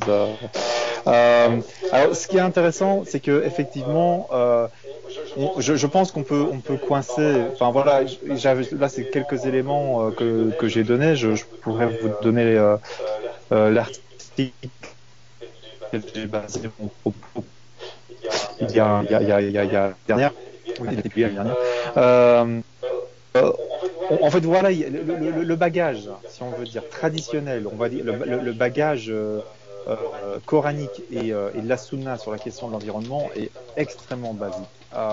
Et donc, quand on a des gens qui viennent nous dire, des mouvements conservateurs ou islamistes, pour dire tout y est, comme tu disais, tout est dans le Coran, etc., pour moi, c'est juste du foutage de gueule. Et ça montre aussi que c'est que du greenwashing, parce qu'en fait, quand on rentre vraiment, quand on décide vraiment de développer une pensée écologique, ce que certains appellent aujourd'hui l'écologie profonde, en fait. Donc, pour pouvoir l'idée, c'est pas de protéger la nature pour protéger la nature, ça n'a strictement aucun intérêt, si je puis dire. L'intérêt pour les êtres humains de protéger leur environnement, de protéger la nature, c'est de le maintenir en état pour que nous puissions y vivre. Parce que bon, la nature, avec ou sans l'être humain, elle continuera à se développer, à vivre. Et quand bien même on transformerait la Terre en une poubelle à tel point qu'on ne puisse même plus nous y vivre, il y aura d'autres formes de vie qui vont se développer dessus et la nature continuera sa vie et nous n'aurons été qu'un petit passage à blip sur son radar. Par contre, quand on va justement sur ce qu'on développe la deep et l'écologie profonde, c'est de penser justement l'être humain dans son environnement et donc que cela ne peut être que cette écologie profonde ne peut aussi ne peut être mise en place que parce qu'il y a un souci de l'égalité, il y a un souci de l'autre. Et quand on parle d'égalité, alors on va sur le terrain que toi et moi, Ludovic, on connaît mieux, c'est sur les terrains de ce qu'on appelle l'égalité substantielle. Donc l'égalité de troisième génération qui donne à chacun les moyens pour développer l'ensemble de son potentiel, donc d'être aussi dans la bienveillance, d'être dans le soin mutuel, etc. Et donc c'est ça aussi qui permet d'avoir une véritable pensée écologique. Donc, c'est juste pour dire à nouveau, il faut trier ses déchets. Ça, c'est pas de la pensée écologique, ça, c'est juste de l'administration de l'écologie, si je puis dire. Et donc là, je pense que c'est en utilisant ce genre de grille de lecture qu'on peut voir si un mouvement fait juste du greenwashing ou s'engage vraiment dans une pensée vraiment plus profonde, parce que ça les amènera automatiquement à reconsidérer les problématiques de justice sociale, les questions de capacitation des femmes, de capacitation aussi des groupes les plus faibles dans la société, de prendre aussi les questions LGBT en compte, etc. Je veux dire, même si en partant d'une approche purement écologique, d'écologie profonde, on sera obligé de venir transversalement sur toutes ces questions-là et d'amener un changement. Et juste pour terminer, après, il faut se mettre aussi dans une temporalité historique. Bien sûr que, comme on va dire les grandes entreprises, les islamistes font aussi du greenwashing. Mais quelque part, au fond, pourquoi pas? Et pour certains, c'est une étape nécessaire, c'est-à-dire en disant on va parler d'environnement, comme ça va faire plaisir à tout le monde et on va juste repeindre la façade. Mais en repeignant la façade, si on est d'avis que les discours ont un effet performatif, en repeignant la façade et en changeant les discours, on finit par avoir un impact aussi sur le long terme, parce que les fidèles qui suivent derrière, les gens qui vous disent tiens, ils ont quand même repeint leur façade en vert, donc le vert c'est important, et donc on enclenche des cycles. Bon, là c'est mon côté optimiste sur le changement social qui parle, mais je pense que c'est aussi à prendre en compte. Je sais pas si je dois faire la traduction en anglais vite fait. Imad il peut la faire, je sais pas si tu es motivé, Imad, si as-tu suivi? Sinon, si tu peux faire la traduction en anglais. Otherwise, I can try. Hein? Oui, je pense. Okay, so basically what I was willing to say is indeed, yes, cause like I would say pink issues or green issues, we always been kind of used by the system to try to keep in the system in place. So there is no question about that. But what is very interesting is about, as I said, that there are not that many elements to be able to develop an ecological or thoughts that would be very deep if you just base yourself on the Quran and the Sunnah. That's fairly limited as a corpus.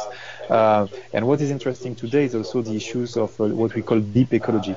And by thinking deep ecology is not just looking at the survival or the prolongation of nature. What is important is that nature is there, or the environment is safe enough for mankind to be able to keep on living. Because even the day mankind is erased, nature will keep on will keep developing itself, and mankind will just be a blip on the radar, and that's it.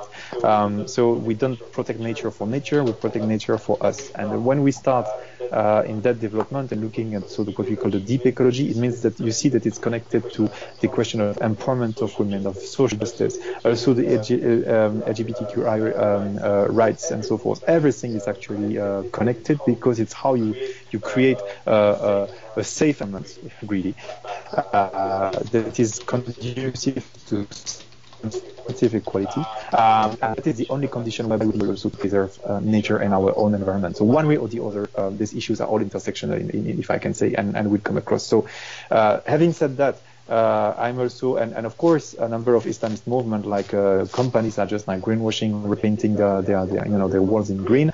But if the optimist side in me is saying that even that's not bad, in the sense that I'm convinced that discourses have a performative effect. Therefore, even as an Islamist movement, for example, is using greenwashing and painting the walls in green, it has an impact also on its follower. And for some, it's an entry point in thinking further ecology. So some will just say, okay, it's a good way to be trendy and so forth, and as you say, not discuss the social issues. But by stepping your foot into this kind of development, it will have an impact on the movement itself, on your own movement, and you will be brought maybe to 10 years, maybe 15 years, you don't know, but this will bring you to go towards a deeper approach to ecology. But I know I'm very optimistic, but I think that's also something to take into account. So it's not totally bad, the greenwashing. There's some not that bad effect, if I can't even say good, but in the effects it can be interesting. Yeah, just like greenwashing. This is a huge debate, especially in Arab Muslim societies, when they say no, but we have no choice, and we are facing both colonization and also state homophobia, transphobia, so we have to do it. We have to have alliances with political parties. Some people in southern Beirut, they work with Hezbollah and others, with other very Islamist parties also, which is like kind of shocking from our point of view, of course, but from them, from their point of view, it makes sense. Donc oui, aussi pour la question du pinkwashing, c'est une grande question, parce que surtout dans les pays arabes, vous avez des gens au sud de Beyrouth qui travaillent avec le Hezbollah pour faire de la prévention contre le sida, contre l'homophobie, etc. Ils nous disent, mais nous, on n'a pas le choix, parce que de toute façon, il faut faire des alliances, il faut être très politique, tout est politique, même en Europe et surtout chez nous. Et on a à la fois à combattre la colonisation, l'impérialisme, tout ça, et en même temps l'homophobie, la transphobie d'État. Donc c'est vrai que c'est des questions délicates et sur lesquelles il faut être pragmatique. Any other question? D'autres questions?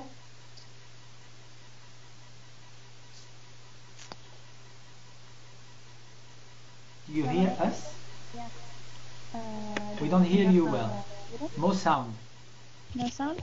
More sound. More sound. Please. Okay.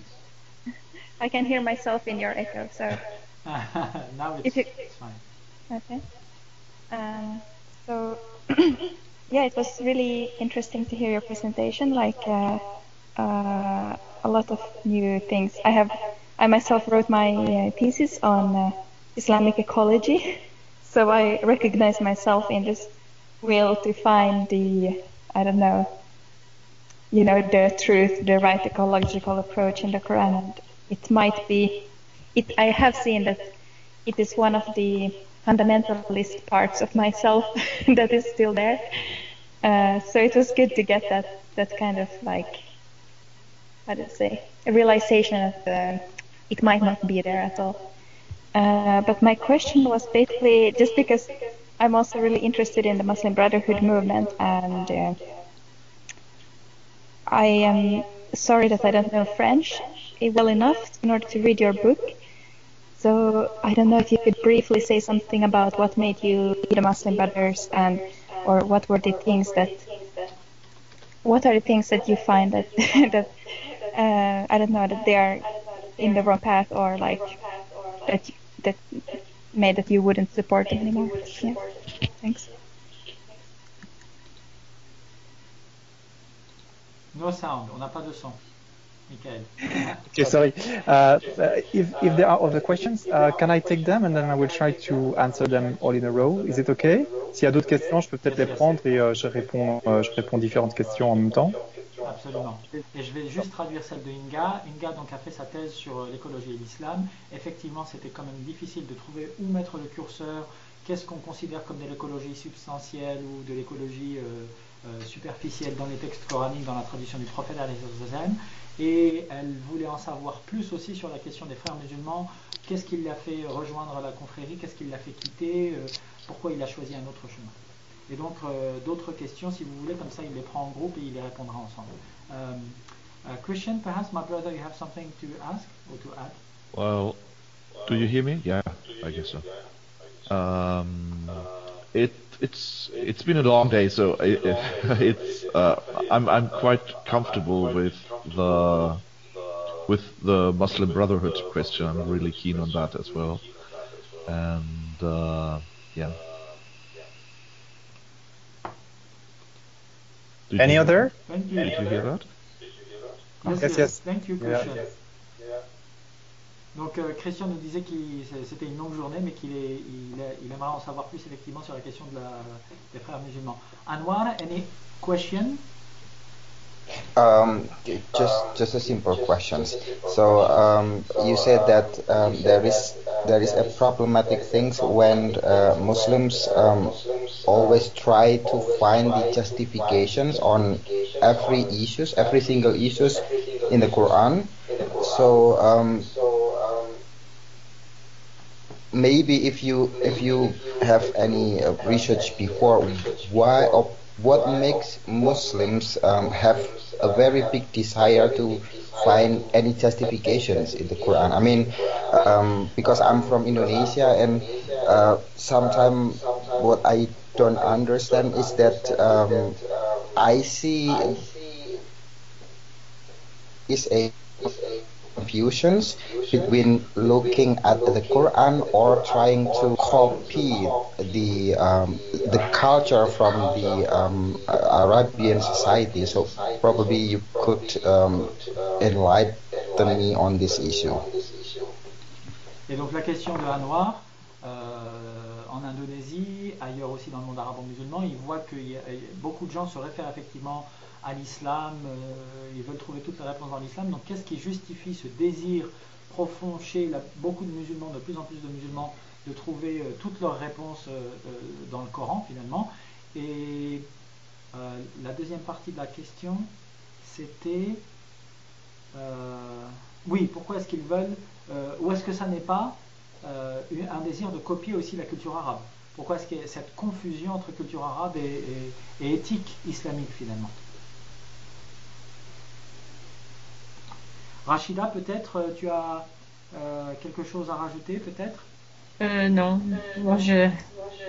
Compatriote de notre frère Michael. Je voudrais juste le remercier parce que ça m'a permis de faire le tour de moi-même et du Coran en même temps et pas mal de temps. Ça a été très... Et je suis passée des larmes à me dire finalement oh là là, ça va loin quoi, toute cette spiritualité déconstruite, mais en même temps je me dis finalement, il y a cette phrase que je retiens, c'est que finalement on est toujours dans ce contexte, on n'a pas le choix. Dès qu'on parle c'est pourquoi on altère les paroles divines. Finalement c'est comme si le Coran était devenu un piège. Voilà. Non, mais sinon j'ai pas de questions. Merci. Merci Rachida. J'ai beaucoup aimé, franchement. Merci. So Rachida liked very much the intervention. It was very deep, so she's very thankful to Michael, and she said also that she recalls, especially one sentence, the fact that everything that life is about, we have no choice to live this life, and I'm sorry, I lost the last part of the sentence. It was, Michael, peut-être tu m'aider la fin de la phrase, c'était non, mais qu'on est dans ce contexte et qu'il faut qu'on avance, voilà, qu'on n'a pas le choix en quelque sorte. Voilà, je pense que c'était ça l'essentiel de Rachida. C'est ça, mais il y avait aussi un truc très intéressant. J'avais trouvé Rachida, tu avais rajouté quelque chose aussi sur la fin, sur le contexte. On n'a pas le choix, et à la fin, qu'est-ce que tu as dit, pardon? Ah, c'est moi Oui. Bah, je dis que de toute façon, c'est difficile de faire bouger les textes coraniques, puisque oui. And she added something very interesting. She said it's like the Quran is a trap, has become a trap. Yeah, a gap. Yes. Merci beaucoup, Rachida. Merci à vous. Okay, shall I answer? Yes? Please. Yes, okay. So on the Muslim Brotherhood issue, the question of So why did I get out actually? So why did I get in? I would say it's fairly simple. In many countries in Europe, well, yes. If you want to do something because you are Muslims and you want to get involved in the social work.